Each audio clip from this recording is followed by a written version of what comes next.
sou Raíssa Romano e aqui você vai ouvir a fala de Tarcísio Silva, da Mozilla Tech, com o tema Inteligência Artificial, Democracia e Diversidade, Demandas do Agora e Promessas do Futuro. Essa fala faz parte do evento Desafios da Inteligência Artificial, Governança e Diversidade, promovido pelo Vote LGBT nos dias 26 e 27 de setembro de 2024. O evento contou com uma série de webinars gratuitos com especialistas de diversas áreas para discutir criticamente sobre o impacto da inteligência artificial na democracia e suas potencialidades para combater a violência política contra lideranças LGBT+. As falas também contam com a participação de Leide Souza, da área de pesquisa e advocacy do Vote LGBT, que conduziu o momento de perguntas e respostas. Fiquem agora com o que rolou no evento.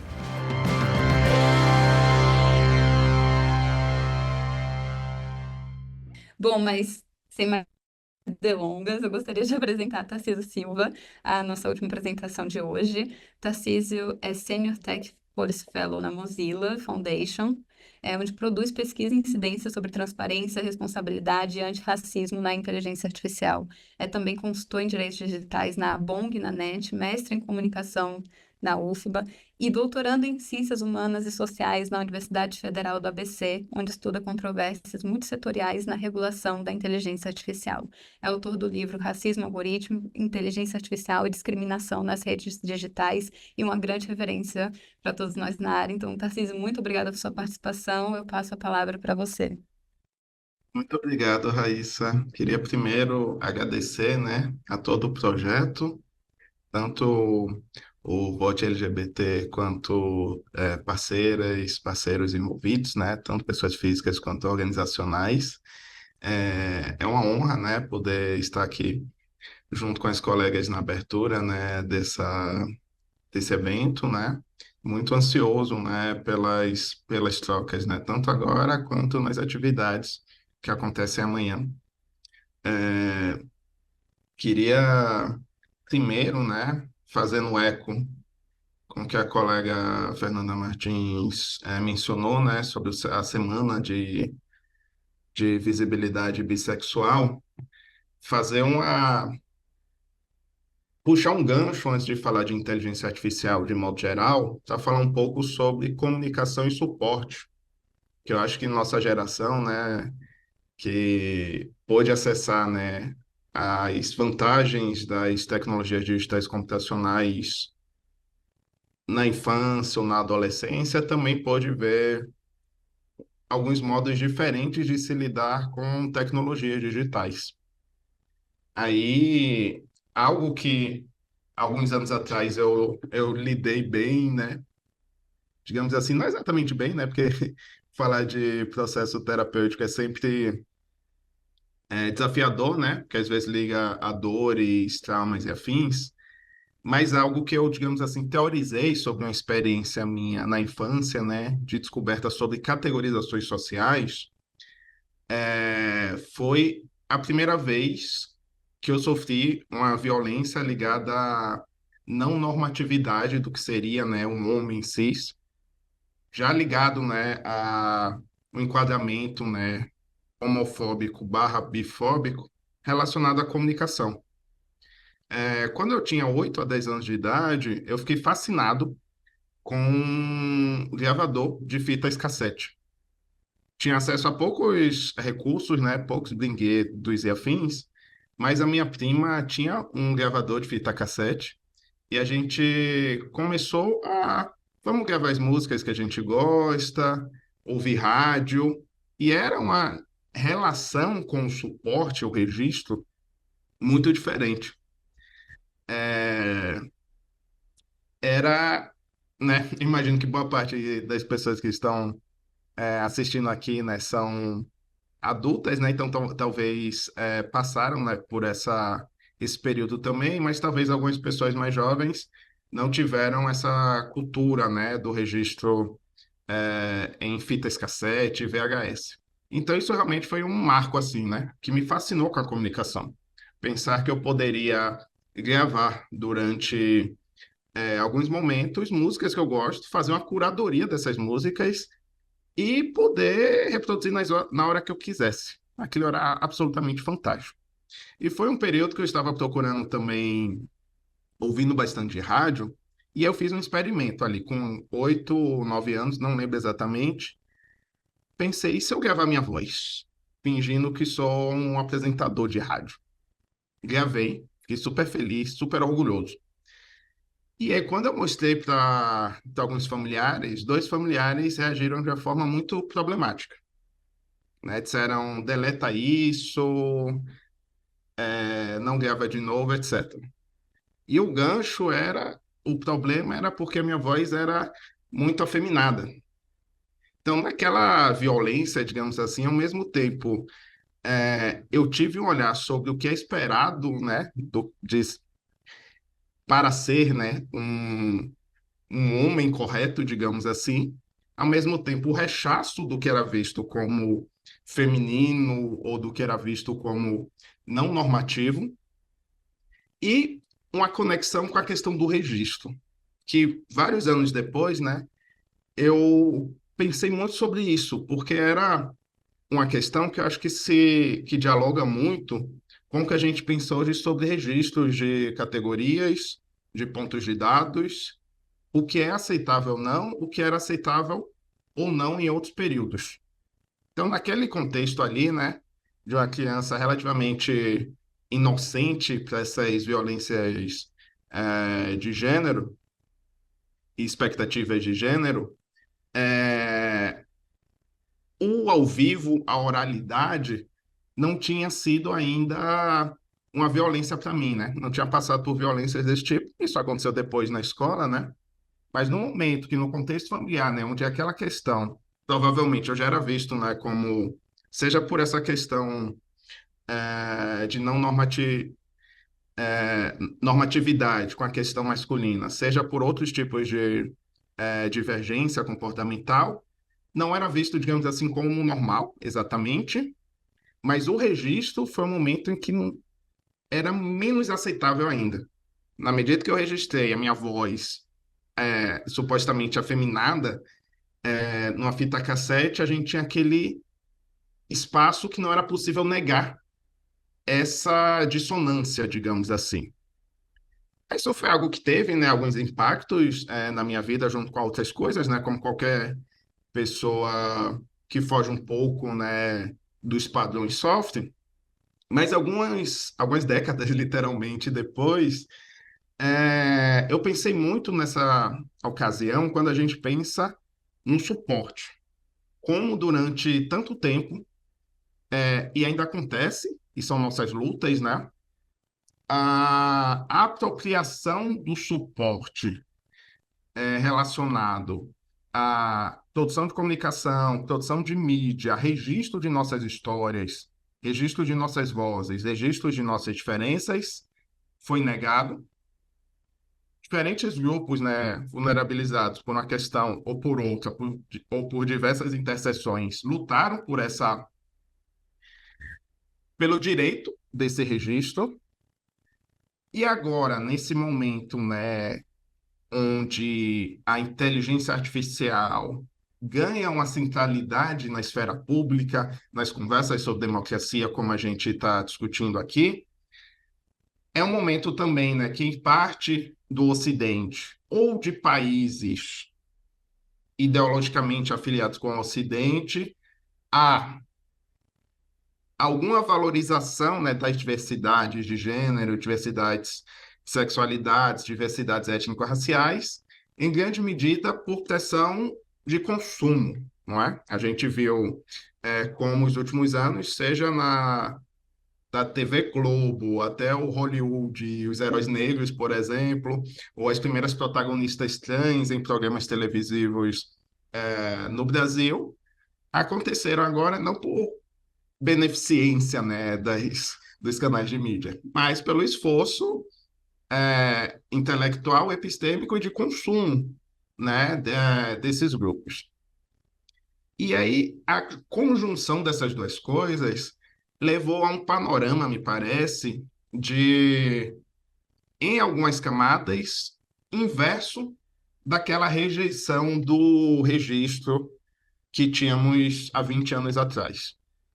Hoje temos corrida para tentar se abarcar, digamos assim, essa diversidade, só que às vezes por uma questão de controle, o que é um problema em alguns aspectos. Aí eu queria dialogar com um trecho, né, da descrição do projeto e descrição desse evento, quando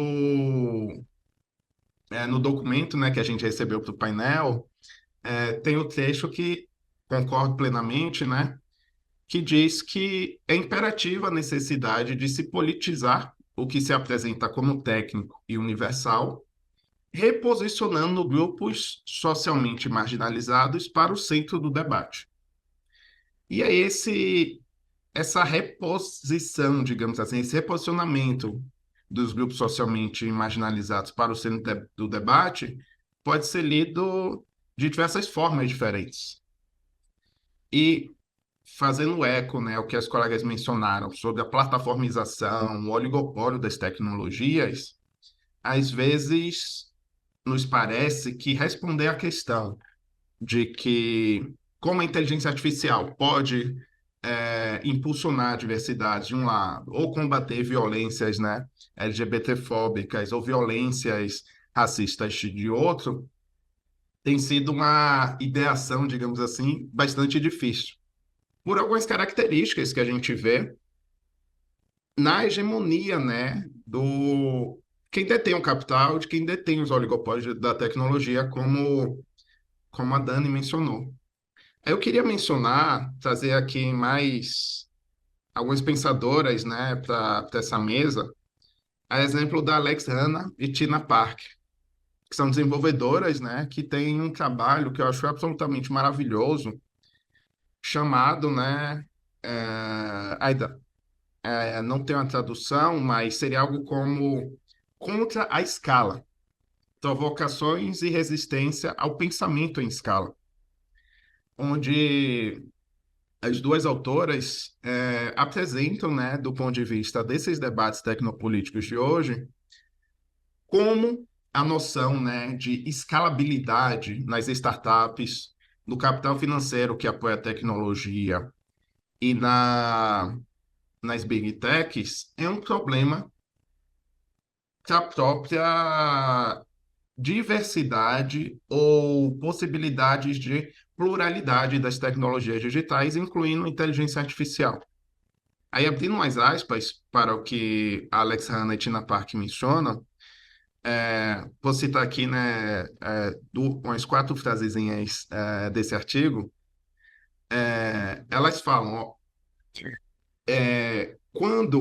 enquanto o pensamento em escala permeia a organização do lado de produção, né, desenvolvimento de tecnologia, isso determina rigorosamente, né, o seu lado do consumo também.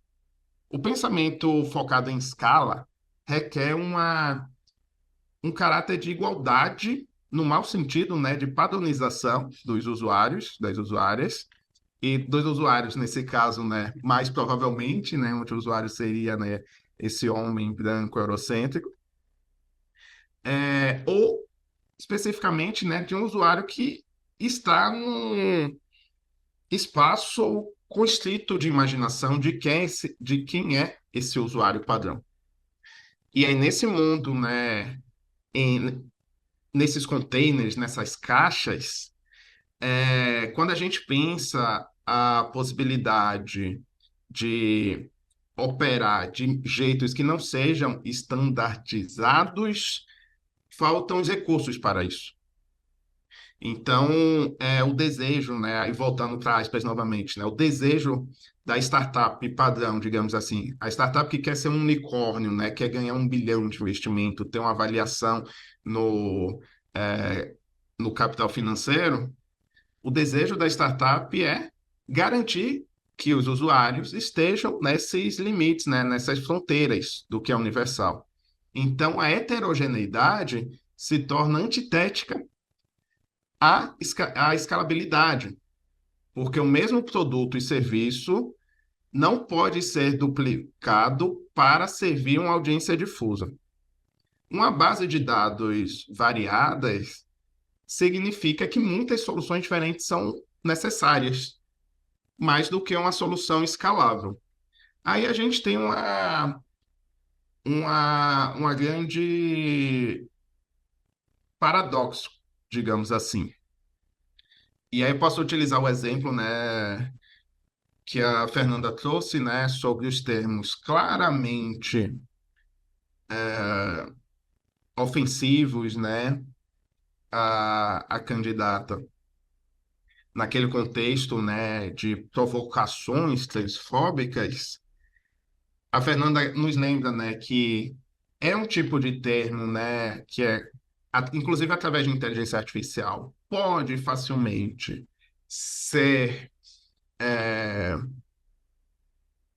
moderado por meios automáticos, mas de um ponto de vista sistêmico, infelizmente, isso pela questão, me parece, né, não só da questão da minoria política, né, pessoas transgênero, quanto de outras minorias, maiorias minorizadas, digamos assim, né, como populações racializadas, há um balanço, né, por quem detém essas tecnologias, literalmente, de recursos e quais bases de usuários vão ser atendidas ou não.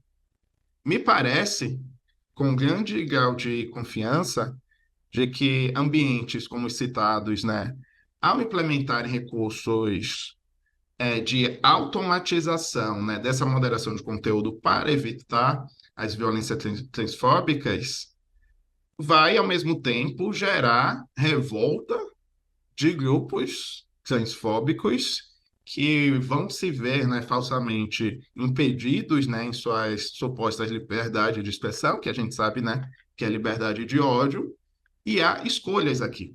E às vezes a gente não vê isso de uma forma muito explícita, né? A gente não menciona isso de uma forma explícita, como a Fernanda mencionou. Então é importante lembrar disso, estudos como esses que estão em desenvolvimento, né?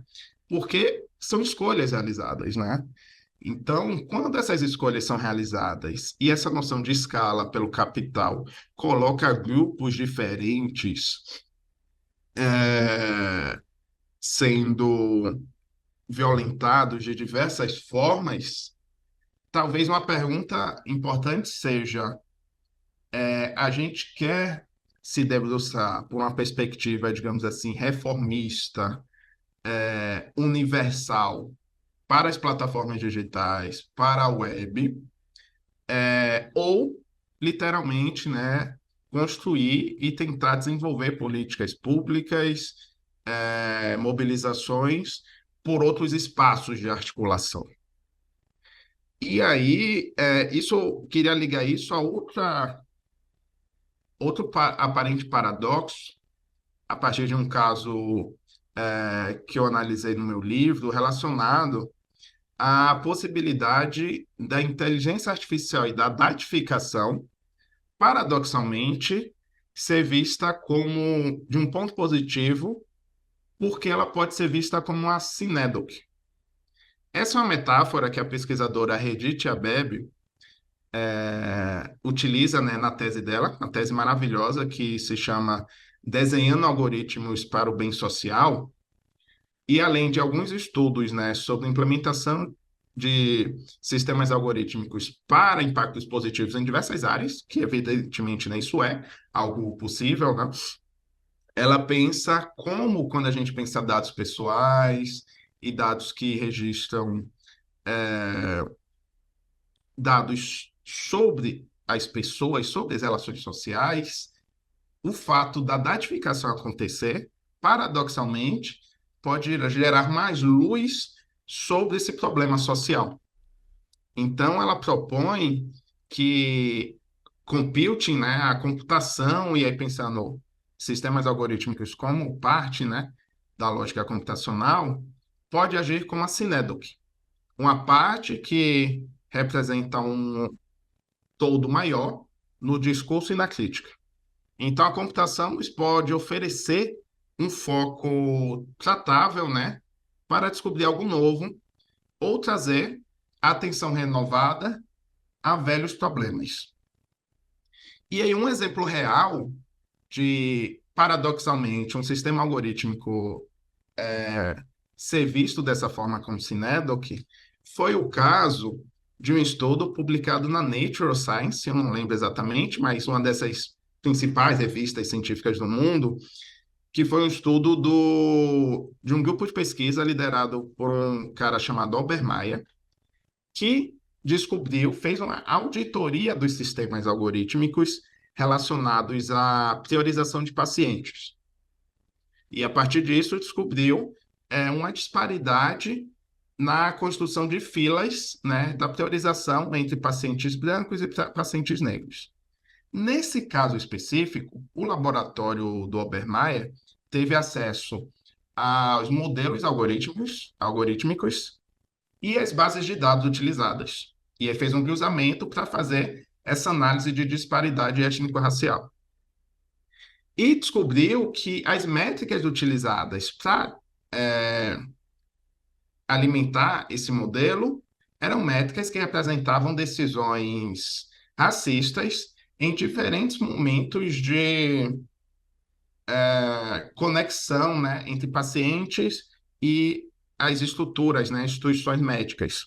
Ou seja, a auditoria dele para um sistema falho jogou luz sobre as práticas racistas de alguns grupos de classes médicas que geralmente negam a possibilidade de, por exemplo, um médico tomar decisões discriminatórias.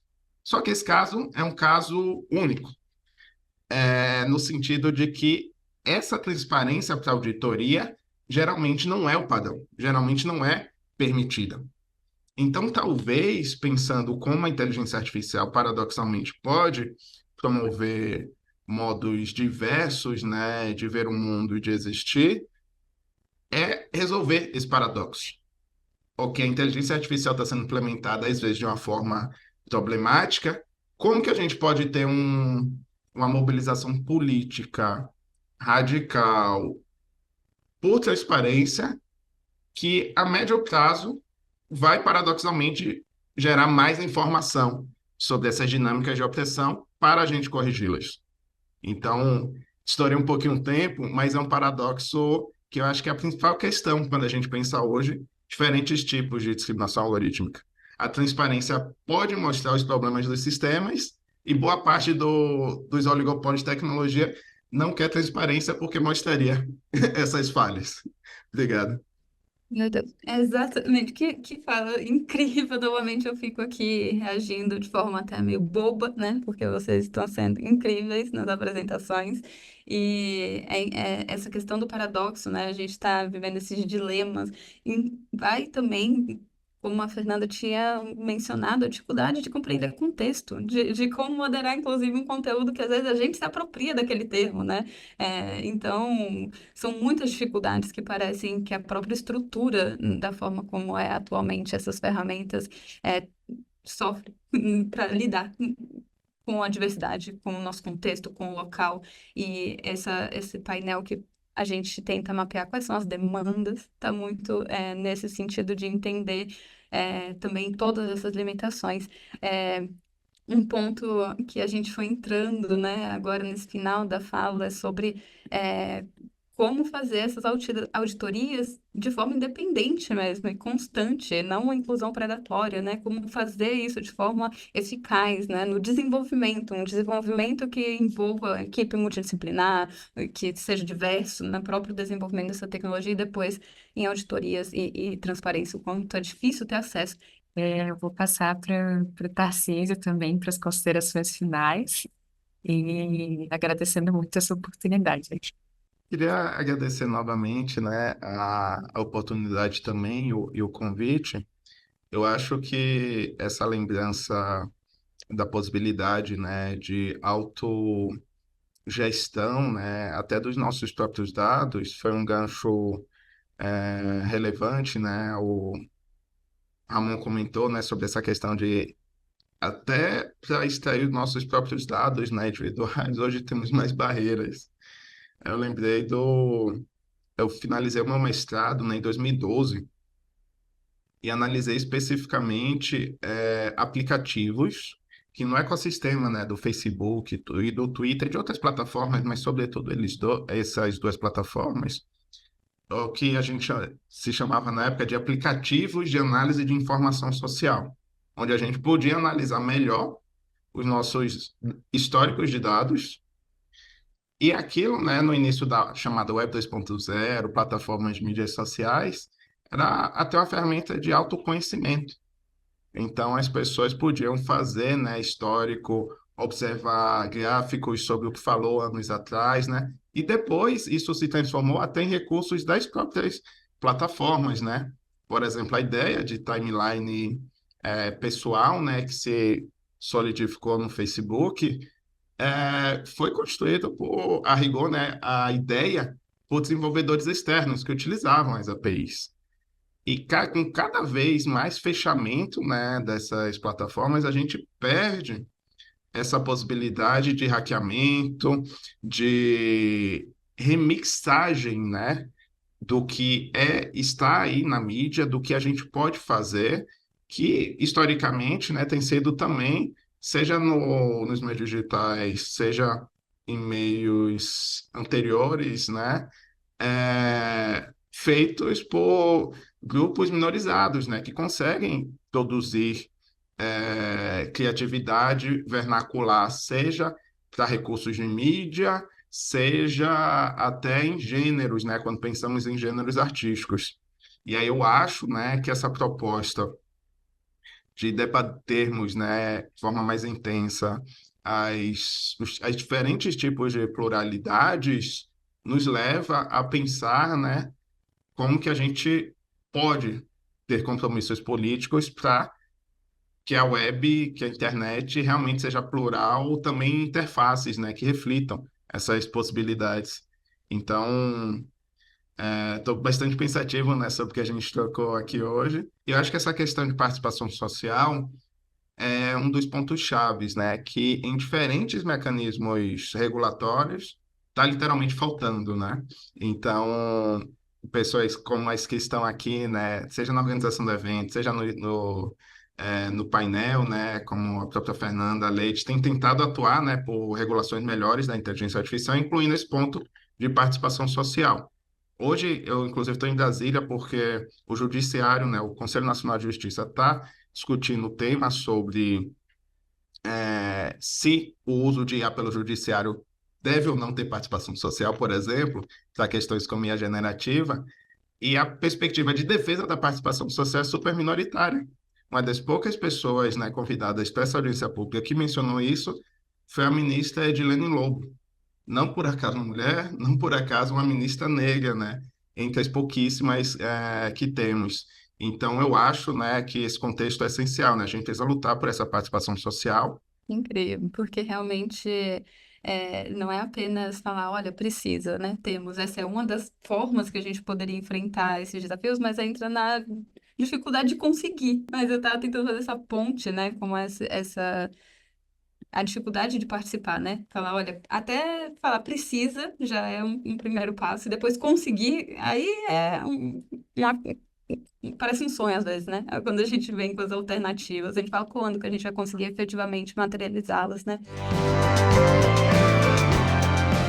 Espero que vocês tenham gostado da fala. Lembrando que você pode conferir os outros recortes do evento direto no nosso perfil aqui na plataforma. Até a próxima e obrigada!